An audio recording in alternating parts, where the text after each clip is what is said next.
Let's bring in Caleb Silver, Investopedia Editor-in-Chief. Caleb, always good to talk with you. First question is, what are people searching for on your site right now? It's obviously where I've gone for many years to look for investor education. What are people gravitating to at this moment? We are finding that people have a lot of anxiety. So there's this dual thing going on where they're looking up words like forbearance, foreclosure, bear market, depression.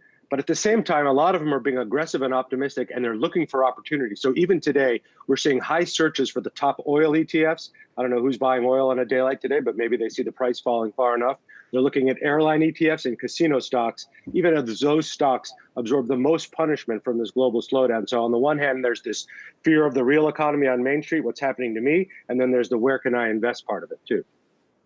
Hey, Caleb, Alexis here. Bouncing off of where can I invest in all this, what are you finding among younger investors? Are they willing to play this market? What are they searching for? And when they are buying, what is it that they're buying?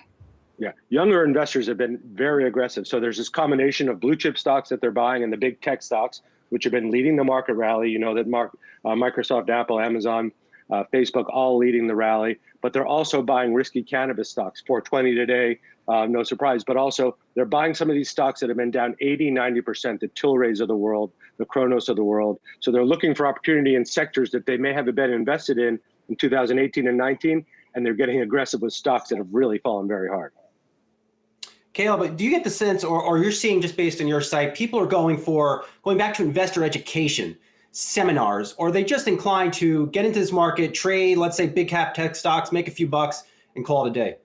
No, it's a healthy mix. When we see periods of anxiety like the one we're seeing right now, we have actually an anxiety index that tracks investors searching for fear-based terms. So those fear-based terms are depression, bear market, correction.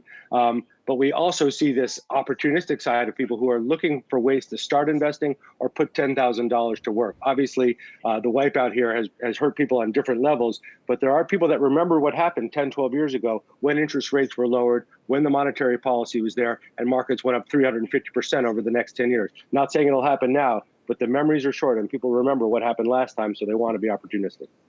Caleb, the anxiety index that you guys have developed, is that a contrarian indicator for the market more broadly? Well, if you think about it, it's more like the VIX. It precedes movements in the VIX because people come to us to learn about what's going on. What does this mean? How do I interpret a payroll protection program? How do I interpret a bear market? How do I deal with it? And then people usually go and they buy securities based on that. So it precedes the VIX, but after a while, it has spiked sort of 2 weeks before the pandemic got out of control, and then it's settled back down a little bit, but it's still at historically high levels, much like the VIX, which was at historically high levels and has settled back a little bit, maybe until this week. So we see that it precedes the market activity, and then it quiets down before markets get a little quieter too. Caleb, are you seeing a difference between the way individual investors are treating this market versus institutional investors? Where are they looking for opportunities? Are they taking on different kinds of risk right now? Oh, absolutely. Individual investors have been pretty aggressive. If you look at the online broker trading activity, the buys are outnumbering the sells 2 to 1, even through the worst part of the bear market that we just went through. Institutions have been running to cash. Some of them have been buying the big tech stocks. As we know, there's been some risk off movement here.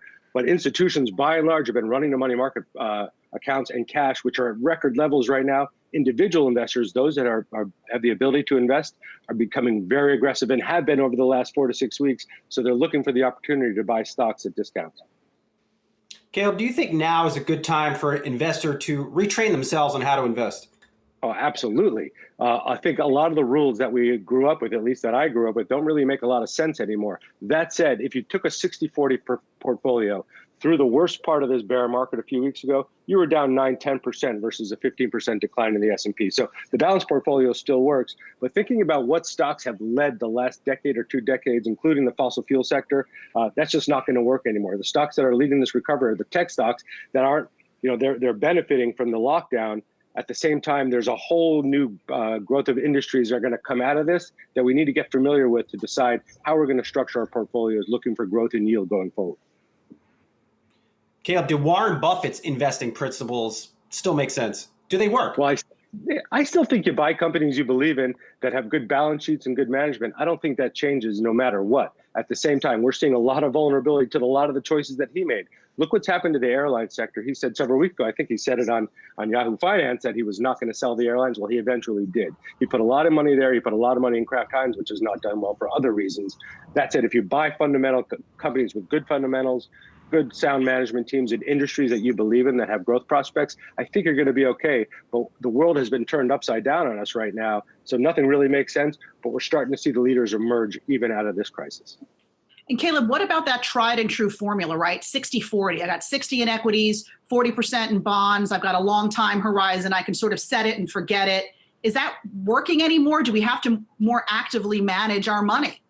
Well, it's funny, we've come out of this period of heavy passive management and the growth of ETFs, which have redefined the industry. A lot of us are in 401ks or defined contribution programs where we're just automatically buying the market every 2 weeks when we get paid. That's where that worked from 2009 until just last week, or until just last month, I should say. So 60-40 has done okay. It's been about down 9-10%, and it's been a safer place to be. But if you're looking at growing your money long term, I think you might have to get a little bit more aggressive. But the stock market is still not done shaking out yet. I think we have probably another leg down and a lot of volatility till we find the level where we can rebuild. And that's all really about the health question, less about the investing question. All right, Caleb Silver, Investopedia Editor-in-Chief. Always good to speak with you. Please do stay safe out there. Thank you. You too. Thanks for having me. Hey investors, Zach Guzman here. Are you interested in learning more about the markets and getting the latest financial news? Well, then click right here to subscribe to our Yahoo Finance YouTube channel.